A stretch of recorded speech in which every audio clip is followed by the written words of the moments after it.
सभी का मेरे सनातन भक्ति संस्कृति चैनल पर स्वागत है, जिसमें मैं बालकांड पर हूँ श्री रामचरितमानस कह के आप सभी को सुना रही हूँ। यहाँ पर मैं रामायण के दोहे और छंद चौपाई का हिंदी अर्थ भी बता रही हूँ।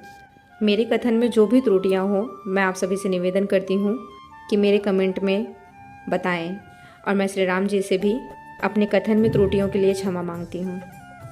यहाँ दोहा नंबर 70 से मैं ये अध्याय शुरू कर रही हूँ। सभय बिलो के लोग सब जानी जान की भिरो, हृदय न हर सुविषादो कछु, बोले श्री रघुबीरु हे रामा, बोले श्री रघुबीरु। तब श्री रामचंद्र जी सब लोगों को भयभीत देखकर और सीता जी को डरी हुई जानकर बोले। उनके हृदय में न कुछ हर्ष था और न ही कोई विषाद था। मांसपरायण 9वां विश्राम। यहाँ से नाथ संबुधनु भंज निहारा, होई केओ एक दास तुम्हारा, आयसु का कहिया किन मोही, सुनि रिसाई बोले मुनि कोही। सेवक सो जो करे सेवकाई, अरि करनी करि करि अलराई। सुनहु राम जेहि शिव धनु तोरा, सहस बाहु सम सो रिपु मोरा। सो बिल गाँव बिहाई समाजा, न त मारै जई हहि सब राजा। सुनि मुनि बचन लखन मुसुकाने, बोले पर सुधर ही अपमाने। बहु धनु ही तोरी लरकाई, कबहु न असिरी रीस कीन्ह गोसाई। एहि धनु पर ममता के ही हेतु, सुनि रिसाई कह भृगुकुल केतु।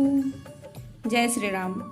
फिर यहाँ पर कहते हैं, हे नाथ, शिव जी के धनुष को तोड़ने वाला आपका कोई एक दास ही होगा। क्या आज्ञा है? मुझसे क्यों नहीं कहते? यह सुनकर क्रोधी मुनि रिसा कर बोले, सेवक वह है जो सेवा का काम करे, शत्रु का काम करके तो लड़ाई ही करनी चाहिए। हे राम सुनो, जिसने शिव जी के धनुष को तोड़ा है वह सहस्त्र बाहु के समान मेरा शत्रु है। वह इस समाज को छोड़कर अलग हो जाए, नहीं तो सभी राजा मारे जाएंगे। मुनि के वचन सुनकर लक्ष्मण जी मुस्कुराए और परशुराम जी का अपमान करते हुए बोले, हे गोसाई, लड़कपन में हमने बहुत सी धनुहियां तोड़ डाली, किंतु आपने ऐसा क्रोध कभी नहीं किया। इसी धनुष पर इतनी ममता किस कारण से है? यह सुनकर भृगुवंश की ध्वजा स्वरूप परशुराम जी कुपित होकर कहने लगे। दोहा नंबर 71 में कहते हैं, रे नृप बालक काल बस, बोलत तो ही न सभार। धनु ही सम त्रिपुरारी धनु, विदित सकल संसार। हे रामा, विदित सकल संसार। कहते हैं, अरे राजपुत्र, काल के वश होने से तुझे बोलने में कुछ भी होश नहीं है। सारे संसार में विख्यात शिव जी का यह धनुष क्या धनु ही के समान है? लखन कहा हसी हमरे जाना, सुनहु देव सब धनुष समाना। का छति लाभु जून धनु तोरे, देखा राम नयन के भोरे। अरे छुअत टूट रघुपति हुन दोसु, मुनि बिनु काज करिय कत रोसु। बोले चितई परसु की ओरा, रे सठ सुनहु सुभाउ न मोरा। बालकु बोली बधऊ नहीं तोही, केवल मुनि जड़ जानहि मोही। बाल ब्रह्मचारी अति कोही, विश्व विदित क्षत्रिय कुल द्रोही। भुजबल भूमि भूप बिनु कीन्ही, विपुल बार मही देवन दीन्ही। सहस बाहु भुज छेद निहार, परसु विलोकु महिप कुमारा। फिर लक्ष्मण जी ने हंसकर कहा, हे देव सुनिए, हमारे जान में तो सभी धनुष एक से ही हैं। पुराने धनुष के तोड़ने में क्या हानि लाभ। श्री रामचंद्र जी ने तो इसे नवीन के धोखे से देखा, फिर यह तो छूते ही टूट। इसमें रघुनाथ जी का तो कोई भी दोष नहीं है। मुनि, आप बिना ही कारण किस लिए क्रोध करते हैं। परशुराम जी अपने फरसे की ओर देखकर बोले, अरे दुष्ट, तूने मेरा स्वभाव नहीं सुना। मैं तुझे बालक जानकर नहीं मारता हूँ। अरे मूर्ख, क्या तू मुझे नीरा मुनि की मुनि ही जानता है। मैं बाल ब्रह्मचारी और अत्यंत क्रोधी हूँ। क्षत्रिय कुल का शत्रु तो विश्व भर में विख्यात।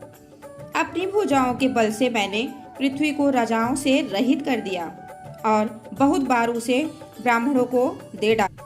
राजकुमार सहस्त्रबाहु की भुजाओं को काटने वाले मेरे इस फरसे को, और यहाँ दोहा नंबर 272 में है, मातु पिता ही जनी सोच बस करही महिष की सोर, गर्भन के अर्भक दलन परसु मोर अति घोर। हे रामा परसु मोर अति घोर। अरे राजा के बालक, तू अपने माता पिता को सोच के बस न कर। मेरा फरसा बड़ा भयानक है, यह गर्भा के बच्चों का भी नाश करने वाला। अरे बिहसी लखनु बोले मृदुबानी, अहो मुनि सुमाहा भटमानी, पुनि पुनि मोहि देखाव कुठारू, चाहत उठावन फूकी पहारू। इहा पुंबड़ बतिया को नाही, जे तर्जनी देखी मरी जाही। देखी कुठारू सरासन बाना, मैं कछु कहा सहित अभिमान। भृगुसुत समुझि जनेऊ बिलो की, जो कछु कहूँ सहाऊ रिस को रोकी। सुर महिसुर धरि जन अरुगाई, हमरे कुल इन पर न सुराई। बधे पापु अपकीर्ति हारे, मारत हूँ पापरिय तुम्हारे। कोटि कुलिस सम बचन तुम्हारा, व्यर्थ धरऊं धनु बाण कुठारा। जय श्री। तब यहाँ पर लक्ष्मण जी हंसकर कोमल वाणी से बोले, अहो मुनीश्वर, तो अपने को बड़ा भारी योद्धा समझते हैं, बार बार मुझे कुल्हाड़ी दिखाते हैं, फूंक से पहाड़ उड़ाना चाहते हैं। यहाँ को कुम्भड़े की बतिया छोटा कच्चा फल नहीं है, जो तर्जनी अपने आगे की उंगली को देखते ही मर जाती। कुठार और धनुष बाण देखकर ही मैंने कुछ अभिमान सहित कहा। भृंगुवंशी समझकर और यज्ञोपवीत देखकर तो जो कुछ आप कहते हैं उसे मैं क्रोध को रोक कर सह लेता हूँ। देवता ब्राह्मण भगवान के भक्त और गौ, इन पर हमारे कुल में वीरता नहीं दिखाई जाती, क्योंकि इन्हें मारने से पाप लगता है और इनसे हार जाने पर अपकीर्ति होती है। इसलिए आप मारे तो भी आपके पैर ही पड़ना चाहिए। आपका एक एक वचन ही करोड़ों वज्रों के समान है। धनुष बाण और कुठार तो आप व्यर्थ ही धारण करते हैं। फिर दोहा नंबर 73 में है, जो बिलो की अनुचित कहूँ, क्षमहु महामुनि धीर। सुनि सरोस भृंगु बस मनी, बोले गिरा गभीर। हे रामा बोले गिरा गभीर। इन्हें धनुष्वान और कुठार को देखकर मैं कुछ अनुचित कहा हो तो उसे हे धीर महामुनि क्षमा कीजिए। यह सुनकर भृगुवंश मणि परशुराम जी क्रोध के साथ गंभीर वाणी बोले, कहते हैं, अरे कौशिक सुनहु मंद कहूँ बालकु। अरे कौशिक सुनहु मंद यहु बालकु, कुटिल काल बस निज कुल घालकु। भानुवंश राकेश कलंकु, निपट निरंकुश अबुध असंकु। काल कवलु होई ही क्षण माही, कहूँ पुकारी खोर मोहि नाही। तुम हट कहूँ जो चहु बारा, कहि प्रताप बल रोसु हम। लखन कहूँ मुनि सुजसु तुम्हारा, तुम अछत को बर नय पारा। अपने मुँह तुम आपनी करनी, बार अनेक भांति बहु बरनी। नहीं संतोषुत पुनि कछु कहूँ, जनि रिस रोकी दुसह दुख सहूँ। वीर व्रती तुम धीर अछोभा, गारी देत न पावहु शोभा। जय श्री राम। फिर कहते हैं, हे विश्वामित्र सुनो, यह बालक बड़ा कुबुद्धि और कुटिल है। काल के वश होकर यह अपने कुल का घातक बन रहा है। यह सूर्यवंश रूपी पूर्ण चंद्रमा का कलंक है। यह बिल्कुल उद्दंड मूर्ख और निडर है। अभी क्षण भर में यह काल का ग्रास हो जाएगा। मैं पुकार कर कह देता हूँ, फिर मुझे दोष नहीं है। यदि तुम इसे बचाना चाहते हो तो हमारा प्रताप, बल और क्रोध बतलाकर इसे मना कर दो। लक्ष्मण जी ने कहा, हे मुनि, आपका सुयश आपके रहते दूसरा कौन वर्णन कर सकता है। आपने अपने ही मुंह से अपनी करनी अनेकों बार बहुत प्रकार से वर्णन की है। इतने पर भी संतोष न हुआ हो तो फिर कुछ कह डालिए। क्रोध, असंख दुख मत सहिए। आप वीरता का व्रत धारण करने वाले, धैर्यवान और क्षोभ रहित हैं। गाली देते शोभा। फिर यहाँ पर 204 सूर समर करनी करही, कहीं न जना वही आपू। विद्यमान रन पाए रिपु, कायर कथहि प्रतापु। हे रामा, कायर कथहि प्रतापु। कहते हैं, सूरवीर तो युद्ध में करनी सूरवीरता का कार्य करते हैं, कहकर अपने को नहीं जताते। शत्रु को युद्ध में उपस्थित पाकर कायर ही अपने प्रताप की डिंग। अरे तुम तो कालू हाक जनु लावा, बार बार मोहि लागी बोलावा। सुनत लखन के बचन कठोरा, परसु सुधारी धरऊ कर खो। अब जनि देई दोसु मोहि लोगु, कटुबादी बालक बध जोगु।